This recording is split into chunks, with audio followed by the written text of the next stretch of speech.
Muy buenas de nuevo, mis queridos amigos y amigas, a la lectura de El Castillo de Otranto. Si es la primera vez que entras a la lectura y la quieres seguir desde el principio, la podrás encontrar en la página de inicio del canal, en la pestaña de listas, como ves en la imagen, que ahí verás que cada lista es un libro, o bueno, un escritor con sus relatos cortos. Y ahora nosotros vamos a seguir, que estamos en el capítulo 4. En cuanto el triste cortejo penetró en el castillo, fue recibido por Hipólita y Matilda, a las que Isabela había enviado a un doméstico para advertirles de su llegada. Las damas dispusieron que Federico fuera trasladado a la cámara contigua y se retiraron, mientras los médicos examinaban sus heridas. Matilda se sonrojó al ver juntos a Teodoro e Isabela, pero se esforzó en disimularlo abrazando a su amiga y lamentándose del infortunio de su padre. Los cirujanos no tardaron en regresar e informaron a Hipólita de que ninguna de las heridas del marqués era peligrosa y de que mostraba deseos de ver a su hija y a las princesas. Teodoro, con el pretexto de expresar su alegría porque el combate no hubiera resultado fatal para Federico, no pudo resistir el impulso de seguir a Matilda. Ella bajaba los ojos cada vez que se encontraban con los del joven, por lo que Isabela, que miraba atentamente tanto a la una como al otro, no tardó en adivinar quién era objeto de los afectos de Teodoro, según lo que él le dijera en la cueva. Mientras transcurría esta escena muda, Hipólita preguntó a Federico la causa de que hubiera optado por aquella misteriosa manera de reclamar a su hija. También desplegó varias excusas para la iniciativa de su señor de concertar el matrimonio de sus hijos. Federico, aunque indignado con Manfredo, no era insensible a la cortesía y benevolencia de Hipólita, pero aún se sintió más impresionado por las encantadoras maneras de Matilda. Con el deseo de mantenerlas a su cabecera, narró su historia a Hipólita. Le dijo que mientras que estaba prisionero de los infieles, soñó que aquella hija, de la que carecía de noticias desde que permanecía cautivo, estaba retenida en un castillo, donde corría el peligro de ser víctima de los peores infortunios, y que si él conseguía la libertad y acudía a un bosque próximo a Jope, averiguaría más detalles. Alarmado por este sueño, e incapaz de seguir sus instrucciones, sus cadenas se le hicieron más pesadas que nunca. Pero mientras sus pensamientos se concentraban en la manera de obtener la libertad, recibió la agradable noticia de que los príncipes confederados, que guerreaban en Palestina, habían pagado su rescate. Al instante se dirigió al bosque de su sueño, y durante 3 días él y sus criados vagaron sin ver a un ser humano.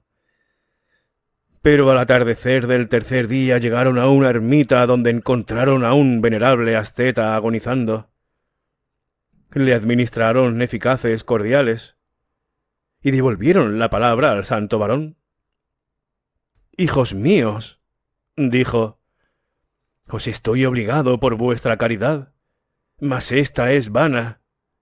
Me encamino al descanso eterno, pero moriré con la satisfacción de cumplir la voluntad del cielo. Cuando llegué a estas soledades, después de ver caer a mi país en manos de infieles, hace ya más de 50 años que fui testigo de la espantosa escena, se me apareció San Nicolás y me reveló un secreto que me prohibió desvelar a mortal alguno, salvo en mi lecho de muerte.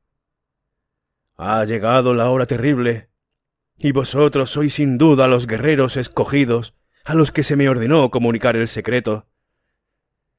En cuanto hayáis dado sepultura a este cuerpo castigado, cavaréis bajo el 7º árbol a la izquierda de esta pobre cueva y vuestras tribulaciones habrán... ¡Oh, cielos! ¡Recibid mi alma! Con estas palabras, aquel devoto exhaló su último aliento. Al romper el alba, continuó Federico, cuando hubimos devuelto a la tierra aquellas sagradas reliquias, cavamos según sus instrucciones. Mas cuál no sería nuestro estupor cuando a la profundidad de unos 6 pies descubrimos un enorme sable, la misma arma que se halla ahora en vuestro patio. En la hoja, que entonces sobresalía parcialmente de la vaina, aunque casi se ocultó debido a nuestros esfuerzos por retirarla, estaban escritas las siguientes líneas. No. Perdonadme, señora, añadió el marqués volviéndose a Hipólita, si me prohíbo repetirlas. Respeto vuestro sexo y vuestro rango, y no quisiera hacerme culpable de ofender vuestros oídos con sonidos injuriosos para quien os es querido. Hizo una pausa. Hipólita temblaba. No dudaba de que Federico había sido destinado por el cielo para consumar el destino que parecía amenazar su casa. Mirando con ansioso afecto a Matilda, una silenciosa lágrima corrió por su mejilla, pero recobrándose dijo: «Continuad, señor mío. El cielo no hace nada en vano. Los mortales debemos recibir los designios divinos con humildad y sumisión. A nosotros corresponde aplacar su ira o inclinarnos ante sus decretos. Repetid la frase, señor, la iremos con resignación». Federico temió haber ido demasiado lejos. La dignidad y la paciente firmeza de Hipólita le inspiraban respeto, y el tierno y silencioso afecto con que la princesa y su hija se miraban le conmovió casi hasta las lágrimas. Pero temeroso de que su negativa suscitara más alarma, repitió con voz insegura y queda las siguientes palabras: «Cuando halles un yelmo que corresponda a esta espada, tu hija estará rodeada de peligros. Sólo la sangre de Alfonso puede salvar a la doncella, y quedará en paz la sombra del príncipe, largo tiempo sin reposo». «¿En qué conciernen esas palabras a la princesa?», preguntó Teodoro, impaciente. «¿Por qué debería afectarlas algo de tan poco fundamento?». «Vuestras palabras son rudas, joven, y aunque la fortuna os ha favorecido una vez». «Mi honorable señor», intervino Isabela, que captaba el apasionamiento de Teodoro, el cual percibía dictado por sus sentimientos hacia Matilda, «no os alteréis por la rudeza del hijo de un campesino que olvida la reverencia que os debe. Pero él no está acostumbrado». Hipólita, inquieta porque el diálogo había subido de tono, reprendió a Teodoro por su osadía, pero dando a entender que apreciaba su celo. Cambiando de conversación, preguntó a Federico dónde había dejado a su señor. Cuando el marqués iba a responder, oyeron ruido afuera, y cuando se disponían a averiguar la causa, penetraron en la cámara de Manfredo, Jerónimo y parte de la tropa, pues habían oído imprecisos rumores de lo ocurrido.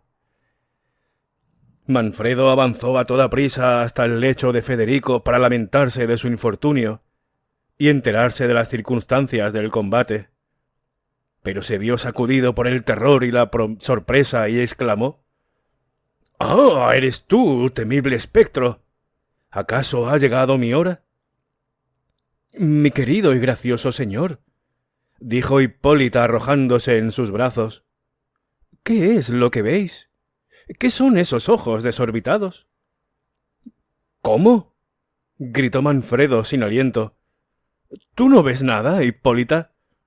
¿Me ha sido enviado a mí solo este fantasma? ¿A mí que no...».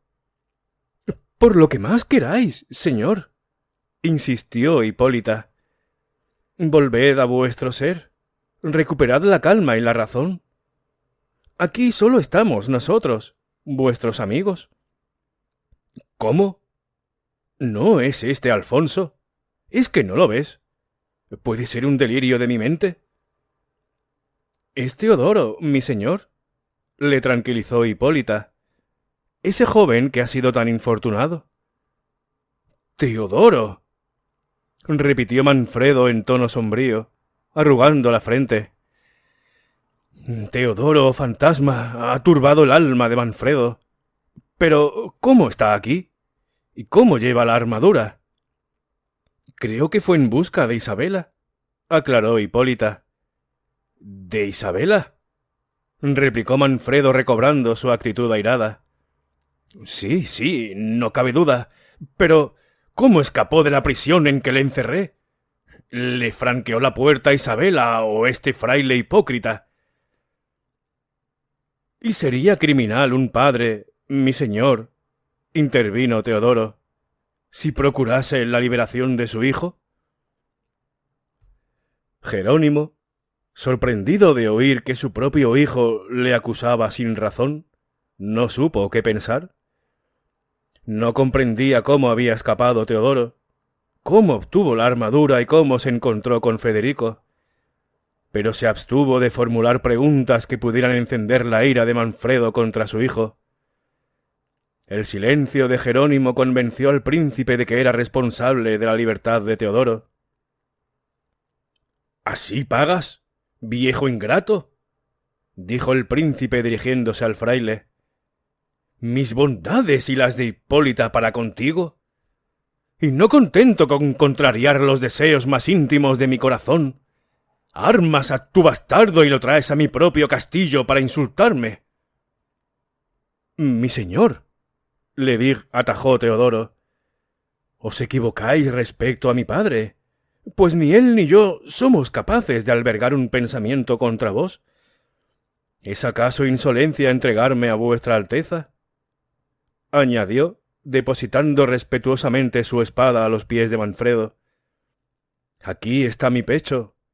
Heridlo, señor, si sospecháis que alienta un pensamiento desleal.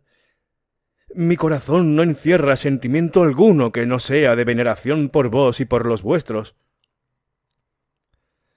La gracia y fervor con que Teodoro pronunció estas palabras puso de su parte a todos los presentes. Incluso Manfredo se conmovió, aunque el parecido con Alfonso nublaba su admiración con su secreto horror. Levántate. Por el momento tu vida no me interesa, pero dime qué relación tienes con este viejo traidor. Mi señor, protestó Jerónimo, ofendido. ¡A callar, impostor! No quiero que se le interrumpa. Mi señor, dijo Teodoro, no necesito ayuda porque mi historia es muy breve. A los 5 años fui llevado a Argel con mi madre, después de que unos corsarios nos raptaran en la costa de Sicilia. Ella murió de pena en menos de un año. En ese punto se humedecieron los ojos de Jerónimo, cuyo semblante reflejaba 1000 pasiones. Teodoro prosiguió. Antes de morir, ató un escrito a mi brazo, bajo el vestido, en el que comunicaba mi condición de hijo del conde de Falconara. Es la pura verdad, confirmó Jerónimo. Yo soy aquel desdichado padre. De nuevo te mando silencio, dijo Manfredo. Continúa. Permanecí en esclavitud hasta hace 2 años, cuando, sirviendo a mi amo en una expedición de corso, fui rescatado por un bajel cristiano que derrotó al pirata. Me di a conocer al capitán, quien me condujo generosamente al litoral de Sicilia. Pero, en lugar de encontrar a un padre, supe que sus tierras, que se extendían por la costa, habían sido devastadas por el pirata que se nos llevó cautivos a mi madre y a mí. Su castillo fue incendiado y arrasado. Cuando regresó, mi padre vendió lo que le quedaba y entró en religión, en el reino de Nápoles, pero nadie pudo informarme del lugar preciso. Desamparado y sin amigos, sin esperanza de sentir el abrazo de un padre, aproveché la primera oportunidad para embarcar hacia Nápoles. De allí vengo caminando, hasta que hace 6 días llegué a esta provincia, sustentándome con el trabajo de mis manos. Y hasta ayer por la mañana creí que el cielo no me había reservado más que paz de espíritu y pobreza satisfecha. Esta es, mi señor, la historia de Teodoro. Se han colmado mis esperanzas de hallar a un padre, pero me siento infinitamente desdichado por haber incurrido en el desagrado de vuestra Alteza. Calló, y entre los presentes se alzó un suave murmullo de aprobación. «Eso no es todo», dijo Federico. «El honor me obliga a añadir lo que él ha omitido. Aunque es modesto, yo debo mostrarme generoso. Es uno de los jóvenes más valientes de la cristiandad, y por lo poco que sé de él, respondo de su sinceridad. Nunca contaría algo que no fuera cierto. Por lo que a mí atañe, joven, honro una franqueza que te viene de la cuna. Me ofendiste, pero la noble sangre que corre por tus venas puede permitirse hervir cuando tan recientemente ha descubierto su origen. Vamos, señor mío, añadió, dirigiéndose a Manfredo, si yo puedo perdonarle, a buen seguro que vos también podéis. No es culpa de este joven si lo tomasteis por un espectro. Esta amarga recriminación irritó a Manfredo, que replicó en tono altivo: «Si los seres del otro mundo tienen poder para imprisionarme y oscurecer mi mente, ningún hombre puede hacerlo, ni tampoco el brazo de un joven». «Mi señor», le interrumpió Hipólita, «vuestro huésped precisa reposo. ¿No vamos a dejarle descansar?» Y diciendo esto, tomó a Manfredo de la mano, se despidió de Federico y condujo fuera a los presentes. El príncipe, nada contrariado por dejar una conversación que le traía a las mientes el descubrimiento que el caballero hiciera de su más secreto sentir, se avino a ser conducido a sus habitaciones. A Teodoro le permitió retirarse con su padre al convento, aunque empeñando su palabra de regresar al castillo por la mañana, condición que el joven aceptó de buen grado. Matilda e Isabela estaban demasiado ocupadas con sus pensamientos y poco satisfechas la una de la otra como para desear conversar más que aquella noche. Se separaron para retirarse cada cual a su aposento, con expresiones más corteses que afectuosas, como no habían hecho desde su infancia. Si se despidieron con escasa cordialidad, se reunieron con gran impaciencia en cuanto salió el sol. Sus mentes se hallaban en un estado que les impedía dormir, y cada una de ellas se planteó 1000 preguntas que hubiera deseado formular a la otra la noche anterior. Matilda pensaba que Isabela había sido liberada 2 veces por Teodoro en situaciones más críticas, que ella no podía creer accidentales. Los ojos del joven, ciertamente, se habían fijado en los suyos en la habitación de Federico, pero eso pudo haber sido para disimular la pasión por Isabela ante sus padres respectivos. Era mejor aclarar eso. Deseaba saber la verdad y no ser desleal a su amiga alimentando una pasión por su amado. Así, las poleaban los celos y, al mismo tiempo, invocaba la excusa de la amistad para justificar su curiosidad. Isabela, no menos inquieta, hallaba poco fundamento a sus sospechas. La lengua y los ojos de Teodoro le habían dicho que su corazón estaba comprometido. Era cierto, pero ¿acaso Matilda no correspondía a su pasión? Siempre le había parecido insensible al amor, pues todos sus pensamientos estaban puestos en el cielo. ¿Por qué habría de disuadirla?, se dijo Isabela. ¿Se me castiga por mi generosidad? Pero, ¿cuándo se conocieron? ¿Dónde? No puede ser. Me he engañado a mí misma. Quizá anoche se vieron por primera vez. Otra debe ser la causa que ha despertado su afecto. Si es así, no me siento tan desdichada como creía. Pero si Matilda no es mi amiga, ¿cómo? ¿Puedo suspirar por el afecto de un hombre que me ha mostrado su indiferencia de forma tan ruda e innecesaria? Y ello en el preciso momento que la cortesía comúnmente aceptada exigía, al menos, expresiones de urbanidad. Iré a ver a mi querida Matilda, que me confirmará en este natural orgullo. El hombre es falso. Le aconsejaré que tome el velo. Se regocijará de hallarme en esta disposición, y yo le diré que ya no me opongo a su inclinación al claustro. Con estos pensamientos, y decidida a abrir por entero su corazón a Matilda, acudió al aposento de la princesa, a la que halló ya vestida y reclinada pensativamente. Esta actitud casaba bien con lo que ella misma sentía, por lo que en Isabela se reavivaron las sospechas, y quedó destruida la confianza que se había propuesto manifestar a su amiga. Se ruborizaron al encontrarse, pues eran demasiado inexpertas para disimular con eficacia sus sentimientos. Después de algunas preguntas y respuestas irrelevantes, Matilda preguntó a Isabela la causa de su huida. La joven, que casi había olvidado la pasión de Manfredo, pues estaba intensamente preocupada por sí misma, creyó que Matilda se refería a su última ausencia del convento, que había dado lugar a los sucesos de la noche anterior. Martelli trajo noticias al convento de que vuestra madre había muerto. Oh, dijo Matilda interrumpiéndola. Bianca me ha explicado esa equivocación. Al verme desmayada, gritó: «La princesa ha muerto». ¿Y Martelli, que había venido al castillo a recibir la limosna habitual?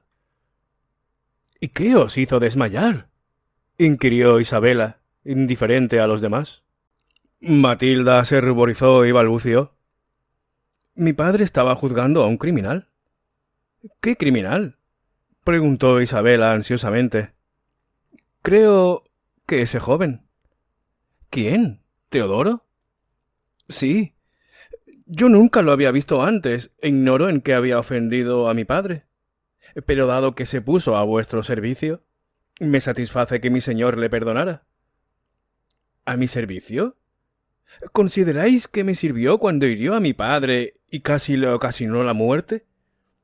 Aunque solo desde ayer tengo la suerte de conocer a mi padre.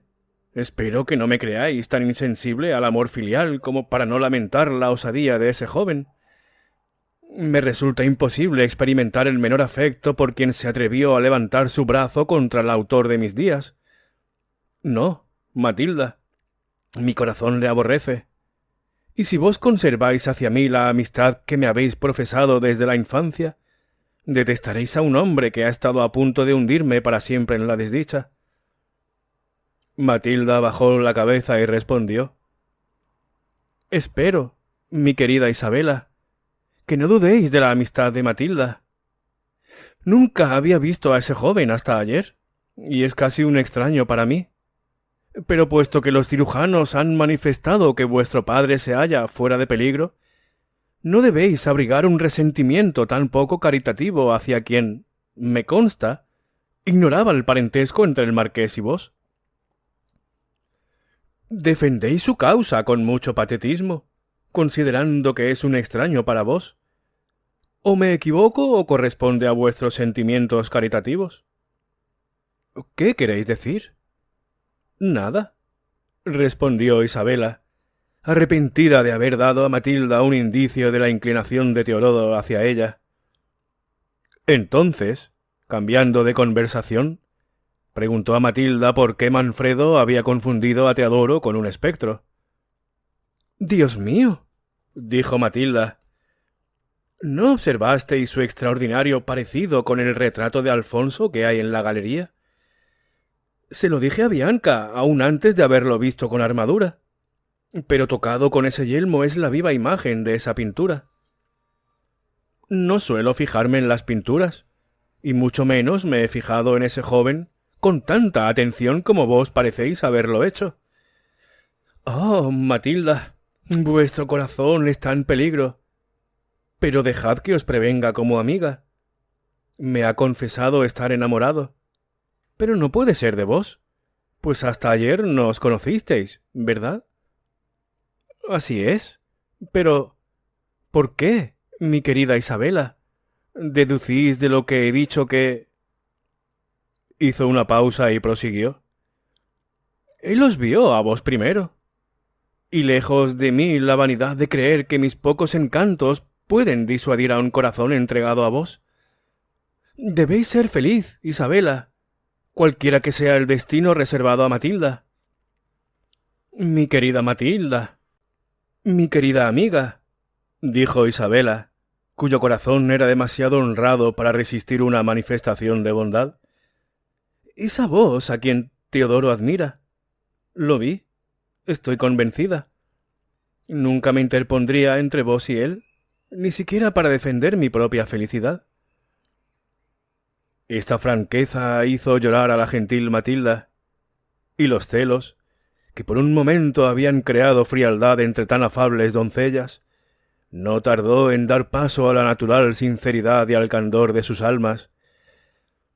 Cada una confesó a la otra la impresión que Teodoro le había causado, y tras esta confidencia rivalizaron en generosidad, insistiendo cada cual en favorecer las aspiraciones de su amiga.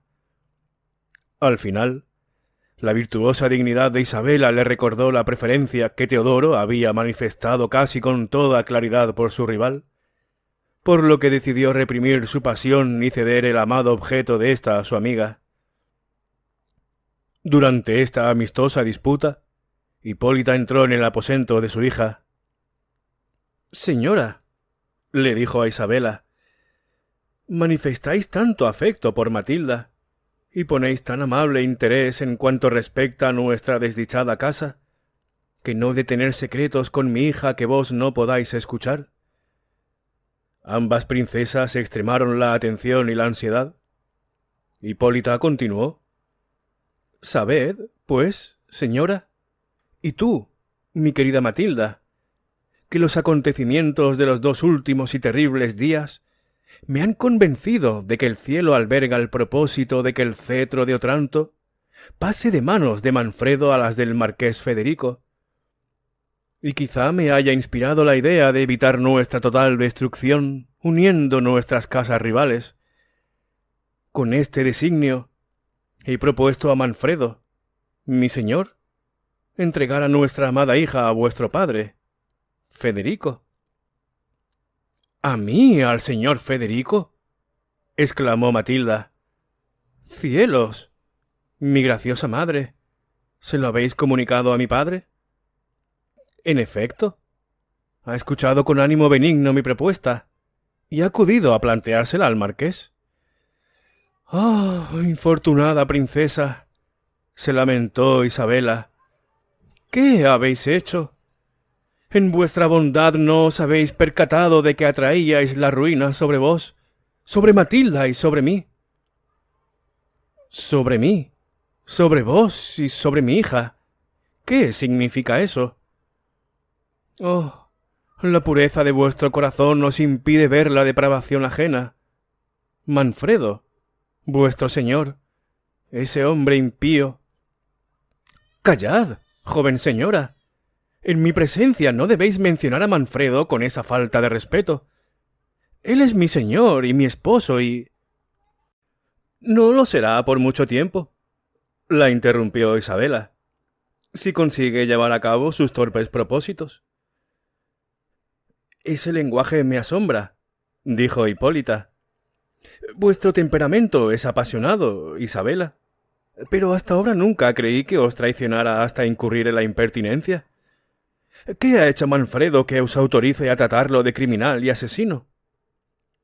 «Oh, vos, virtuosa y demasiado crédula princesa. Él no pretende quitaros la vida, sino apartarse de vos, divorciarse de vos». Hipólita y Matilda exclamaron al unísono. «¿Divorciarse? ¿Divorciarse de mí? ¿Divorciarse de mi madre?». «Sí, y para completar su crimen proyecta... no puedo decirlo». «¿Qué puede sobrepasar en gravedad lo que ya has dicho?», comentó Matilda. Hipólita permanecía en silencio. La pena la impedía hablar, pero el recuerdo de las últimas y ambiguas palabras de Manfredo confirmaban lo que acababa de oír. Bueno, aquí vamos a acabar con la lectura de hoy, la mitad del capítulo más o menos. A ver qué está pasando aquí, las mujeres, los hombres. Bueno, espero que os esté gustando. Muchísimas gracias por vuestra compañía y nos veremos en la próxima lectura. Muchísimas gracias de nuevo y hasta luego.